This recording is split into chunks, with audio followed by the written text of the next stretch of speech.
سيئات أعمالنا من يهده الله فلا مضل له ومن يضلله فلا هادي له ونشهد أن لا إله إلا الله وحده لا شريك له ونشهد أن سيدنا وسندنا وحبيبنا وحبيب طبيبنا وقلوبنا ومولانا محمدا عبده ورسوله الذي أرسله بالحق بشيرا ونذيرا وداعيا إلى الله بإذنه وسراجا منيرا أما بعد فقد قال الله تعالى في كلامه المجيد والقرآن الحميد أعوذ بالله من الشيطان الرجيم بسم الله الرحمن الرحيم يا أيها الذين آمنوا قوا أنفسكم وأهليكم نارا وقال رسول الله صلى الله عليه وسلم ألا كلكم راع وكلكم مسؤول عن رعيته وقال تعالى في شان حبيبه آمرا ومخبرا إن الله وملائكته يصلون على النبي يا أيها الذين آمنوا صلوا عليه وسلموا تسليما اللهم صل على محمد وعلى آل محمد كما صليت على إبراهيم وعلى آل إبراهيم إنك حميد مجيد اللهم بارك على محمد وعلى آل محمد كما باركت على إبراهيم وعلى آل إبراهيم إنك حميد مجيد الحمد لله লাখো শুকরিয়া সেই মহান রব্বুল আলামিনের দরবারে যে আল্লাহ রব্বুল আলামিন আমাদেরকে পবিত্র জুমার দিনে আযানের পর পরেই মসজিদে আসার তৌফিক দান করেছেন এই জন্য সকলে বলি আলহামদুলিল্লাহ লক্ষ কোটি দরুদ এবং সালাম নাযিল হোক বিশ্ব নবী হযরত মুহাম্মদ মুস্তাফা সাল্লাল্লাহু আলাইহি ওয়াসাল্লামের উপরে সকলে বলি সাল্লাল্লাহু আলাইহি ওয়াসাল্লাম সম্মানিত উপস্থিতি আমি আপনাদের সামনে সূরাতুত তাহরিমের 6 নম্বর আয়াত তেলাওয়াত করেছি রাসূলুল্লাহ সাল্লাল্লাহু আলাইহি ওয়াসাল্লামের অসংখ্য অগণিত হাদিসের মধ্য থেকে একটি ছোট্ট হাদিস তেলাওয়াত করেছি আল্লাহ রাব্বুল আলামিন যদি তৌফিক দান করে এই আয়াত এবং হাদিসকে সামনে রেখে দুই চারটি কথা বলবো ইনশাআল্লাহ সম্মানিত উপস্থিতি আল্লাহ রাব্বুল আলামিন সূরাতুত তাহরিমের 6 নম্বর আয়াতে বলতেছেন ইয়া আইয়ুহাল্লাযীনা আমানু কু আনফুসাকুম ওয়া আহলিকুম নারা আল্লাহ রাব্বুল আলামিন বলেন ইয়া আইয়ুহাল্লাযীনা আমানু হে ঈমানদারেরা কু আনফুসাকুম তোমরা নিজেরা জাহান্নামের আগুন থেকে বাঁচো ওয়া আহলিকুম নারা এবং তোমাদের অধীনস্থদেরকে জাহান্নামের আগুন থেকে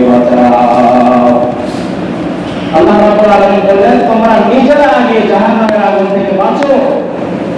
এরপরে তোমাদের অধীনস্থ যারা আছে, তোমাদের সন্তান যারা আছে, তোমার স্ত্রী সহ তোমার অধীনস্থ যারা, তাদেরকে তুমি জাহান্নামের আগুন থেকে বাঁচাও।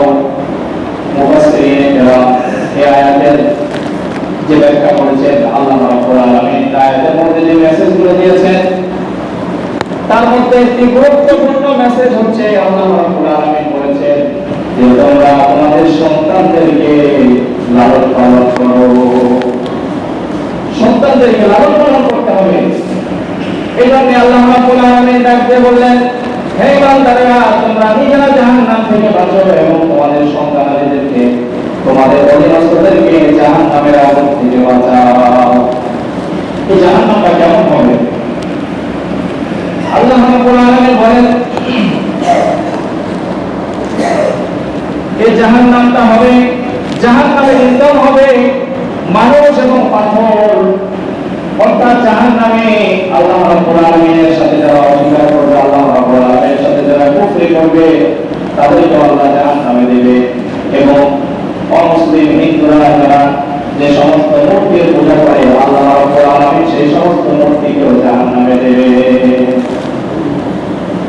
আল্লাহ রাব্বুল আলামিন বলেন, জাহান্নাম থেকে তোমরা নিজেরা বাঁচো এবং তোমাদের পরিবার পরিজন তাদেরকে জাহান্নাম থেকে বাঁচাও। এর মধ্যে একটি গুরুত্বপূর্ণ মেসেজ হচ্ছে যে তোমাদের সন্তানদেরকে লালন পালন করতে হবে। সন্তানদেরকে লালন পালন যদি আমরা করতে না পারি, যদি সন্তানদেরকে আমরা দ্বীন শিক্ষা দিতে না পারি, তাহলে যে সমস্ত সন্তানকে আমরা দ্বীন শিখালাম না, আল্লাহ সম্পর্কে কোনো ধারণা দিলাম না, এই সমস্ত সন্তানেরাই তো কিয়ামতের দিন আমার আপনার বিরুদ্ধে দাঁড়িয়ে যাবে। আল্লাহ রাসূলুল্লাহ সাল্লাল্লাহু আলাইহি ওয়াসাল্লাম বলেছেন, আলা কুল্লুকুম রাইন ওয়া কুল্লুকুম মাসউলুন আন রাইয়াতিহি। আল্লাহ রাসূল সাল্লাল্লাহু আলাইহি ওয়াসাল্লাম বলেন যে তোমরা প্রত্যেকেই দায়িত্বশীল, প্রত্যেককে তোমাদের অধীনস্থ সম্পর্কে জিজ্ঞাসা করা হবে। যেমন একজন রাষ্ট্রপ্রধানকে তার রাষ্ট্রের জনগণ সম্পর্কে জিজ্ঞাসা করা হবে, একজন চেয়ারম্যানকে তার নির্বাচনী এলাকার লোক সম্পর্কে জিজ্ঞাসা করা হবে, একজন ইমামকে তার মুসল্লি সম্পর্কে জিজ্ঞাসা করা হবে, একজন পুরুষ মানুষকে তার অধীনস্থ সম্পর্কে জিজ্ঞাসা করা হবে। যদি আমরা আমাদের সন্তানদেরকে এই শিক্ষা না দেই, তাদেরকে ছোট থেকে শিশুদেরকে কিভাবে লালন পালন করতে হবে এই শিক্ষা যদি আমরা না দেই, তাহলে তো এমন অহরহ ঘটনা ঘটছে যে সন্তান হয়ে বাবা মাকে হত্যা করতেছে। শুনেছেন আপনারা? এই তো কিছুদিন পূর্বে আমাদের সিংড়াতেই একজন মেয়ে বাবাকে চাকু দিয়ে এভাবে পোস্ট মেরে মেরে হত্যা করেছিল। সন্তানের যদি দ্বীনের শিক্ষা থাকতো, তাহলে ওই সন্তান কোনদিন পিতা মাতাকে হত্যা করতে পারত না। সম্মানিত উপস্থিতি, রাসূল সাল্লাল্লাহু আলাইহি ওয়াসাল্লাম বলেছেন যে তোমাদের অধীনস্থ সম্পর্কে তোমাদেরকে জিজ্ঞাসা করা হবে। এখন আমার সন্তান নামাজ পড়ে না, আমার সন্তান ইসলামের বিধিবিধান মানে না, আমার সন্তান খারাপ কাজের সাথে লিপ্ত হয়ে গিয়েছে, আমার সন্তান নেশা করে, আমার সন্তান সমাজে বিশৃঙ্খলা সৃষ্টি করে, কিয়ামতের দিন আল্লাহ রাব্বুল আলামিন আমাকে জিজ্ঞাসা করবে। সেদিন কি হবে? যে সন্তানের জন্য এত কষ্ট করলাম, বাজারের সব থেকে দামি কাপড়টা আমার সন্তানকে দিলাম, বাজারের সবচেয়ে দামি খাবারটা আমি আমার সন্তানকে খাওয়ালাম, কিন্তু এই সন্তানকে দ্বীন শিক্ষা না দেওয়ার কারণে কিয়ামতের ময়দানে এই সন্তানই আমার আপনার বিরুদ্ধে দাঁড়িয়ে যাবে এবং তারা বলতে থাকবে, আল্লাহ রাব্বুল আলামিন বলেন, قالوا ربنا إنا أطعنا سادتنا وكبراءنا فأضلونا السبيل। আল্লাহ রাব্বুল আলামিন বলেন যে সমস্ত সন্তানদেরকে দিন শিক্ষা দেওয়া হবে না, আল্লাহর বিধিবিধান তারা মানবে না, তারা কিয়ামতের দিন মা বাবার বিপক্ষে দাঁড়িয়ে যাবে, আল্লাহর কাঠ পড়ায় তাদেরকে বিচারের সম্মুখীন করা হবে। তারা বলতে থাকবে রব্বানা ইন্না আতানা সাদাতানা, তারা বলবে আল্লাহ আমরা তো দুনিয়ার মধ্যে আমাদের নেতাদের অনুসরণ করেছিলাম এবং আমাদের মুরব্বীদের অনুসরণ করেছিলাম, আজকে আমাদের তো কোনো দোষ নাই, তারা আমাদেরকে সঠিক পথে পরিচালনা করে নাই, এই জন্যই তো আমাদের জাহান্নামে যাওয়া লাগতেছে। যেমন সন্তানকে আমরা লালন পালন করলাম, আদর করলাম, কিন্তু দিন সম্পর্কে কোনো ধারণা দিলাম না, এই সন্তানই আমার আপনার বিরুদ্ধে দাঁড়িয়ে যাবে। সেদিন সন্তান পিতামাতাকে চিনবে না, পিতামাতা সন্তানকে চিনবে না, মা সন্তানকে চিনবে না, সেদিন কি অবস্থা হবে আমাদের? এই জন্য আমার ভাইরা, একজন ভালো সন্তানকে গড়ে তোলার জন্য এখন অনেক অনলাইনে কোর্স নেমেছে, প্যারেন্টিং কোর্স, সন্তান লালন পালন কিভাবে করবেন এমন কোর্স নেমেছে, এবং এইগুলো অনেক 40-50 হাজার টাকা ভর্তি ফি দিয়ে এখানে সন্তান কিভাবে লালন পালন করবেন এটা শিখতে হয়। অথচ আল্লাহ রাব্বুল আলামিন আমাদেরকে কোরআন এবং সুন্নাহর মাধ্যমে এই প্যারেন্টিং কোর্স শিক্ষা দিয়েছেন একেবারে ফ্রি। আমরা এটা ফলো করি না। দেখেন, জাগতিক যে সিস্টেম, এই সিস্টেম অনুযায়ী একজন সন্তান যখন দুনিয়ায় আসবে তারপরে তাকে ধর্মীয় শিক্ষা দিতে হবে। আর ইসলাম কি বলে? ইসলাম তো বলে একজন সন্তান মায়ের গর্ভে আসার আগ থেকেই তাকে সেই ধর্মীয় শিক্ষা দিতে হবে। এই ধর্মীয়টা কিভাবে শিক্ষা দেবেন? এই ধর্মীয়টা শিক্ষা দিতে হবে যে সর্বপ্রথম আমাদের সন্তানদেরকে ধর্মীয় শিক্ষা দেওয়ার জন্য এই সন্তানের জন্য একটি দিনদার মায়ের ব্যবস্থা করতে হবে। আমার ভাইরা, আমাদের সমাজ এমন হয়ে গিয়েছে যে যখন সন্তানকে বিবাহ দেওয়ার সময় হয় তখন আমরা মেয়ে দেখে সৌন্দর্য দেখা হয়। এদিকে রাসূল সাল্লাল্লাহু আলাইহি ওয়াসাল্লাম বলেছেন যে তুলকাহুল মারআতু লিআরবা'i লিমালিহা ওয়া লিহাসাবিহা ওয়া লিজামালিহা ওয়া লিদীনিহা ফাযফার বিযাতিদ-দীন। বিশ্বনবী বলেন সাধারণত মানুষদেরকে মেয়েদেরকে 4টি জিনিস দেখে বিবাহ করা হয়, তার মধ্যে একটি হচ্ছে লিমালিহা, তাদের সম্পদ দেখে বিবাহ দেওয়া হয়।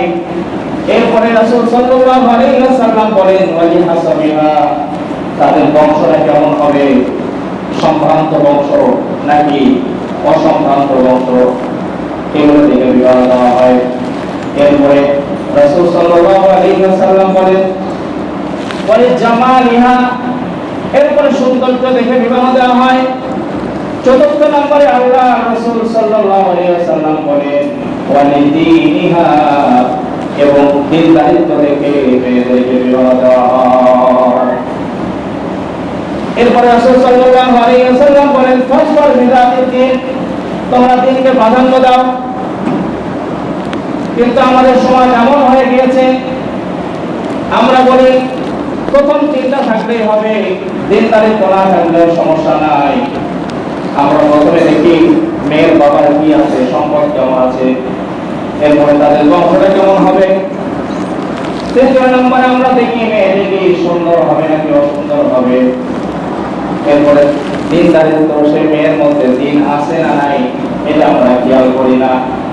অথচ বিশ্বনবী বললেন যে আগের 3টা যদি কোনো মেয়ের মধ্যে নাও থাকে, শুধু দিনদারিত্ব আছে, তাহলে তোমরা এই মেয়েকে বিবাহ করো, তাহলে আল্লাহ রাব্বুল আলামিন তোমাদেরকে বরকত দান করবেন এবং সেই দিনদার মেয়ের মাধ্যমে, দিনদার স্ত্রীর মাধ্যমে নেক সন্তান আল্লাহ রাব্বুল আলামিন আমাদেরকে দান করবেন।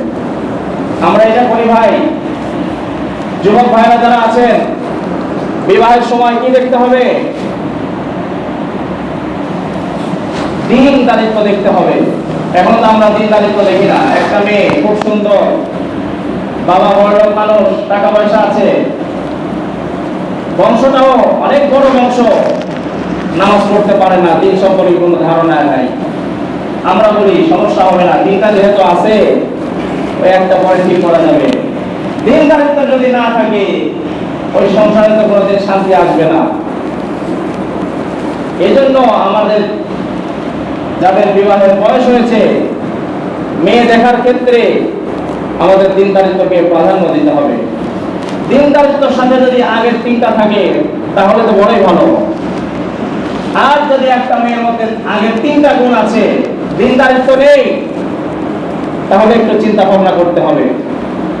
যদি আমরা এইভাবে আমাদের বিবাহের ক্ষেত্রেও রাসূল সাল্লাল্লাহু আলাইহি ওয়াসাল্লামের নির্দেশনা যদি আমরা ফলো করতে পারি, তাহলে ইনশাআল্লাহ আমাদের সন্তানগুলো দিনদার হবে, মুমিন মুত্তাকিন হবে। আর যদি আমরা দিনদারিত্ব না দেখে বিবাহ করি, তাহলে ওই সংসারে কোনোদিন শান্তি আসতে পারে না। এভাবে করে দিনদারিত্ব একজন দিনদার মহিলাকে বিবাহ করার পরে প্রথম কাজ হবে আল্লাহ রাব্বুল আলামিনের নিকট দিয়ে দোয়া করতে হবে। বিবাহের আগ থেকেই একটি দোয়া করতে হবে।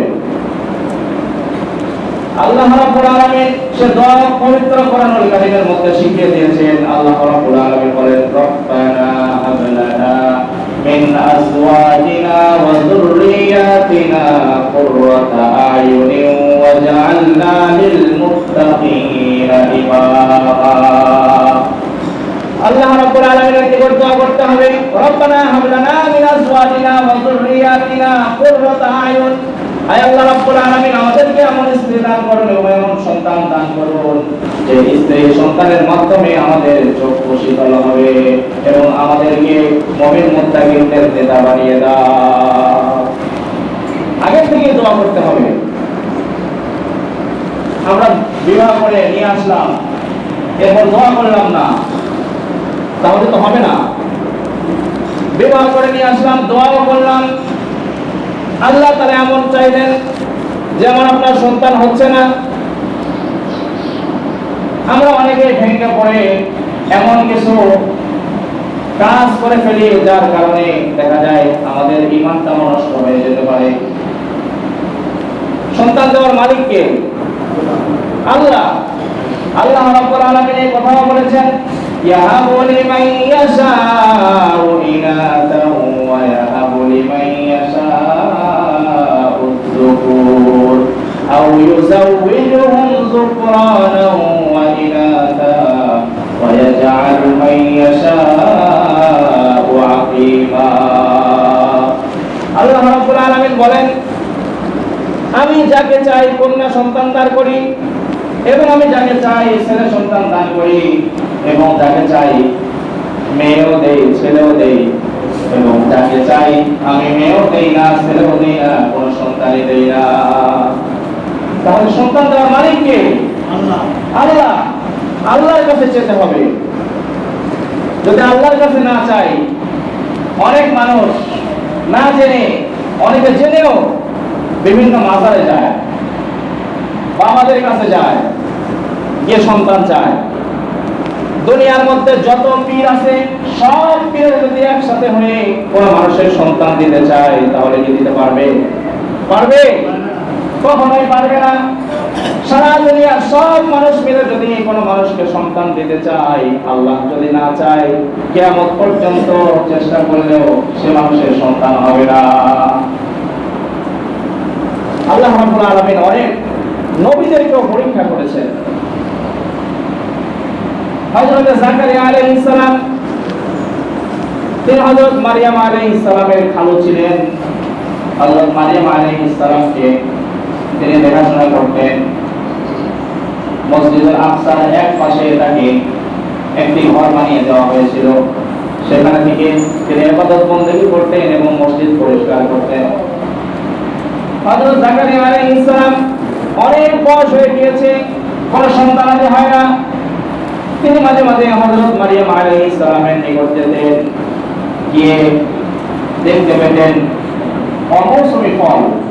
যেমন এখন শীত পড়তেছে, এখন গরমকালে যে ফলগুলো পাওয়া যায় এগুলো কি এখন পাওয়া যাবে? এখন পাওয়া যেতে পারে, ফ্রিজে রেখে দেয়। আগে তো এমন ছিল না। তো হযরত জাকারিয়া আলাইহিস সালাম যখন মারিয়াম আলাইহিস সালামের রুমে যান, সেখানে গিয়ে দেখেন অমৌসুমী ফল। তিনি জিজ্ঞাসা করেন, এই অমৌসুমী ফল তুমি কোথায় পেয়েছো? হযরত মারিয়াম আলাইহিস সালাম বলেন, এগুলো আল্লাহ রাব্বুল আলামিন আমার জন্য পাঠিয়ে দিয়েছে। দেখেন, মারিয়াম আলাইহিস সালাম তিনি ঘরের মধ্যে ইবাদত বন্দেগী করেন, তার পেটে বাচ্চা এসেছে হযরত ঈসা আলাইহিস সালাম। আল্লাহ তাআলার একটি নিদর্শন, পিতা ছাড়া আল্লাহ রাব্বুল আলামিন সন্তান দান করেছেন। এটা হচ্ছে হযরত ঈসা আলাইহিস সালাম। তো বাচ্চা পেটে আসার পরে ডাক্তাররা বলে ফলমূল খেতে হবে, পুষ্টিওয়ালা খাবার খেতে হবে, ভিটামিন যুক্ত খাবার খেতে হবে। তো আল্লাহ রাব্বুল আলামিন জান্নাত থেকে হযরত মারিয়াম আলাইহিস সালামের জন্য অমৌসুমী ফলগুলো পাঠিয়ে দিতেন। হযরত জাকারিয়া আলাইহিস সালাম যখন শুনলেন যে আল্লাহ রাব্বুল আলামিনের পক্ষ থেকে এই ফলগুলো পাঠানো হয়, তখন হযরত জাকারিয়া আলাইহিস সালাম সেখানেই আল্লাহকে ডেকে বললেন, হুনালিকা দাআ জাকারিয়া রাব্বা قال رب هب لي من لدنك طيبا إنك سميع الدعاء। তিনি সেখানে আল্লাহ রাব্বুল আলামিনকে ডেকে বললেন, আয় আল্লাহ রাব্বুল আলামিন, আপনি তো অমৌসুমী ফল দান করতে পারেন, মৌসুম ছাড়া ফল দান করতে পারেন। আমাদের তো মৌসুম শেষ হয়ে গিয়েছে, অনেক বয়স হয়ে গিয়েছে, 90-100 বছর বয়স হয়ে গিয়েছে। এমন বয়সে এখন কি আর সন্তান হবে? আমাদের তো মৌসুম শেষ হয়ে গিয়েছে। আয় আল্লাহ রাব্বুল আলামিন, আপনি যদি চান তাহলে আমাদেরকেও তো আপনি সন্তান দিতে পারেন। এইভাবে হযরত জাকারিয়া আলাইহিস সালাম যখন দোয়া করলেন, আল্লাহ রাব্বুল আলামিন তাকে একটি পবিত্র সন্তান দান করেছিলেন। এইভাবে করে ভাইরা আমার, সর্বপ্রথম আমাদের যে কাজটা করতে হবে, আমার সন্তানের জন্য সর্বপ্রথম একটি দিনদার মায়ের ব্যবস্থা করে দিতে হবে। যদি আমরা এরকম একজন দিনদার মায়ের ব্যবস্থা করে দিতে পারি, তাহলে আশা করা যায় এবং দোয়া করতে থাকি, তাহলে আশা করা যায় আমাদের সন্তানগুলো নেককার হবে, দিনদার হবে। একটা ঘটনা এসেছে, দেখেন মারা দিনদার হলে কত সুবিধা। একজন স্যার স্কুলে গিয়ে ছাত্রদেরকে বলতেছে যে তুমি বড় হয়ে কি হতে চাও, এইভাবে করে সবাইকে বলেছে। অনেকেই অনেক কথা বলেছে, আমি ইঞ্জিনিয়ার হতে চাই, আমি ডাক্তার হতে চাই, আমি পাইলট হতে চাই, আমি একজন বড় অফিসার হতে চাই। একজন ছোট বাচ্চা, এই বাচ্চাকে যখন স্যার বললেন যে বাবা তুমি কি হতে চাও, বাচ্চা বলতেছে আনা উরিদু আন আকুনা সাহাবিয়া, যে আমি চাই সাহাবী হতে। ছোট বাচ্চা, তাও তো বোঝে না, হেসে ফেলেছে, বলেছে সাহাবী হবে। কি বলে, আমরা ডাক্তার হব, ইঞ্জিনিয়ার হব, বড় বড় চাকরিজীবী হব, আর ও নাকি সাহাবী হবে। স্যার সবাইকে চুপ করিয়ে দিলেন। দেওয়ার পরে স্যার বললেন, বাবা তুমি কেন সাহাবী হতে চাও? ছোট বাচ্চা ডেকে বলল, স্যার প্রতিদিন যখন আমি ঘুমাতে যাই, তখন আমার মা প্রত্যেকদিন একজন করে সাহাবীর ঘটনা আমাকে শোনায়। দেখেন, একজন দিনদার মা যদি আমরা ব্যবস্থা করে দিতে পারি, তাহলে সন্তান ছোট থেকে সেইভাবে গড়ে উঠবে। বলে স্যার আমার মা প্রত্যেকদিন একজন করে সাহাবীর গল্প আমাকে ঘুমানোর সময় শোনায়। আমি শুনেছি পৃথিবীর মধ্যে সবচেয়ে দিনদারি ছিলেন সাহাবীরা। তারা ছিলেন ন্যায়পরায়ণ, তারা কাউকে কোনো কষ্ট দিতেন না, তারা অন্যের উপর জুলুম করতেন না, তারা আল্লাহ রাব্বুল আলামিনের ইবাদত বন্দেগী করতেন, তারা আল্লাহ রাব্বুল আলামিনের হুকুম আহকাম গুলো মেনে চলতেন। এজন্য আমি চাই যে সাহাবী হব। দেখেন, একজন ছোট বাচ্চা অত বুঝে না, ছোট থেকেই মা যখন তাকে সাহাবীদের গল্প শোনায়, তা আশা হয় যে আমি বড় হয়ে সাহাবী হব। আমাদের বর্তমান সময় কি হচ্ছে ভাই? পর্দার কোনো ব্যবস্থা নেই, বেপর্দা ভাবে চলাফেরা করতেছে, নামাজ পড়ে না, গুনাহের কাজের মধ্যে লিপ্ত। এই সমস্ত মাদের পেট থেকে আমরা কি এমন নেককার সন্তান আশা করতে পারি? যদি আমরা আশা করে থাকি, এটা বোকামি হবে। এই জন্য আমাদের সন্তান, তাদেরকে দিনদার বানানোর জন্য সর্বপ্রথম আমাদের বিবাহের আগ থেকেই একজন দিনদার মায়ের ব্যবস্থা করতে হবে। যে সমস্ত বাবারা আছেন, অনুরোধ করব, বিবাহের সময় আপনার ধন সম্পদ, শুধু ধন সম্পদ আর বংশ সৌন্দর্য দেখে বিবাহ দিবেন না,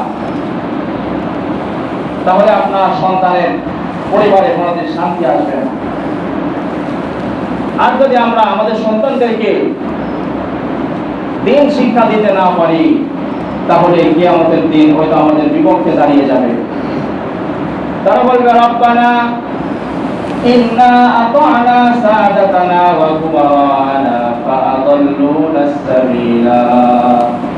যে সন্তানের জন্য জীবন দিয়ে দিলাম, যে সন্তানের জন্য কত কিছুই না করলাম, বাজারে সবচেয়ে দামি জামাটা কিনে দিলাম সন্তানকে, সন্তান যেন কষ্ট না পায়, এজন্য সমস্ত ব্যবস্থাগুলো করে দিলাম। কিন্তু সন্তানকে দিন শিক্ষা না দেওয়ার কারণে কিয়ামতের ময়দান যখন কায়েম হয়ে যাবে, তখন সেই সন্তানই আমার আপনার বিপক্ষে দাঁড়িয়ে যাবে। বলবে, আল্লাহ, আজকে আমাদের তো দোষ নাই, আমাদের নেতা এবং আমাদের পিতা মাতা তারা আমাদের ওইভাবে গাইডলাইন করে নাই, এই জন্যই তো আজকে আমাদের জাহান্নামে যেতে হচ্ছে। আরেক আয়াতে আল্লাহ রাব্বুল আলামিন বলেন, কিয়ামতের দিন যে সমস্ত মানুষদেরকে জাহান্নামে দেওয়া হবে, তাদেরকে যখন জাহান্নামে নিয়ে যাওয়া হবে, তখন তারা আল্লাহ রাব্বুল আলামিনকে বলবেন, রব্বানা আরিনাল্লাযীনা আযাল্লানা মিনাল জিন্নি ওয়াল ইনসি নাজআলহুমা তাহতা আকদামিনা লিয়াকুনা মিনাল আসফালিন। সেদিন বলবে, আল্লাহ, মানুষদের মধ্য থেকে এবং জিনদের মধ্য থেকে যারা আমাদেরকে পথভ্রষ্ট করেছিল, যারা আমাদেরকে আপনার দিন থেকে, আপনার ধর্ম থেকে, আপনার কাজ থেকে আমাদেরকে বিরত রেখেছিল, ওই সমস্ত পিতা মাতা, ওই সমস্ত অভিভাবক, ওই সমস্ত নেতাদেরকে আজকে আমাদেরকে দেখায় দেয়, আমাদেরকে দেখায় দেয়, ওদেরকে আজকে আমাদের পায়ের নিচে রেখে তাদেরকে পাড়িয়ে পাড়িয়ে আমরা জাহান্নামে প্রবেশ করব, যাতে করে তারা লাঞ্ছিত হয়। কারণ তাদের কারণেই তো আমরা আজকে জাহান্নামে আসতে হচ্ছে। এই জন্য ভাই, আমাদের সন্তানদেরকে মানুষের মতো মানুষ করতে হবে, দিন শিক্ষা দিতে হবে। একজন সন্তান যখন দিন শিখবে, সন্তান যখন কোরআন হাদিস পড়বে, যখন দিনের বিষয়গুলো পড়বে, যেমন একজন সাহাবী মাকে কষ্ট দিয়েছে, মৃত্যুর সময় ঘনিয়ে এসেছে, তার মুখ দিয়ে আর কালেমা বের হচ্ছে না, সাহাবায়ে কেরাম চেষ্টা করার পরে কালেমা বলতে পারছে না, অন্যান্য কথাগুলো বলতে পারছে কিন্তু কালেমা বলতে পারছে না।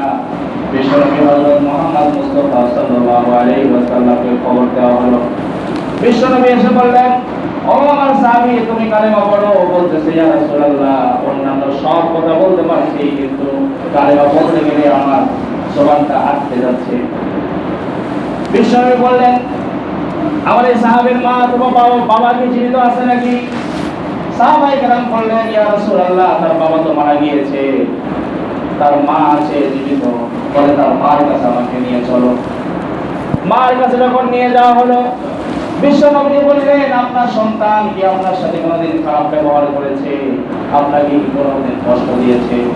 মা বললেন, ইয়া রাসূলুল্লাহ, আমার সন্তান আমাকে এমন কষ্ট দিয়েছে, আমাকে এমন দুঃখ দিয়েছে যে আমি তাকে কোনোদিন মাফ করতে পারবো না। বিশ্ব নবী বললেন, মাফ করবেন না? বলেন না, আমি তাকে মাফ করতে পারবো না, কারণ অনেক বেশি কষ্ট দিয়ে ফেলেছে। বিশ্ব নবী বললেন, ঠিক আছে, মাফ যদি না করেন তাহলে সাহাবীদেরকে বললেন, যাও তোমরা খড়ি নিয়ে আসো, খড়ি এবং তেল নিয়ে আসো। ওই সাহাবীকে দুনিয়ার মধ্যে আগুন ধরায় পুরায় একেবারে ছাই করে দেব। কারণ ও তো যখন মৃত্যুবরণ করবে কালেমা ছাড়া, কালেমা পড়তে পারছে না, এই অবস্থায় যখন মৃত্যুবরণ করবে তখন তো সে জাহান্নামে যাবে। সুতরাং সে পরকালে জাহান্নামে যাওয়ার আগে দুনিয়াতেই তাকে আগুন দিয়ে জ্বালিয়ে দেওয়া হোক। এই জ্বালানোর কথা যখন বলেছে, ওই সাহাবীর মা চোখের পানি ছেড়ে দিয়ে বলতেছে, ইয়া রাসূলুল্লাহ, আমার ছেলেকে আপনি জ্বালিয়ে দিয়েন না, কারণ 10 মাস 10 দিন তাকে পেটে ধরেছি, অনেক কষ্ট করেছি, আমার চোখের সামনে আমার সন্তানকে জ্বালিয়ে দেওয়া হবে, এটা আমি কোনোদিন সহ্য করতে পারবো না, আমি আমার সন্তানকে মাফ করে দিলাম। তার মা যখন তাকে মাফ করে দিয়েছে, সাথে সাথে সেই সাহাবীর মুখ দিয়ে কালিমা বের হয়ে গিয়েছে, লা ইলাহা ইল্লাল্লাহু মুহাম্মাদুর রাসূলুল্লাহ সাল্লাল্লাহু আলাইহি ওয়াসাল্লাম।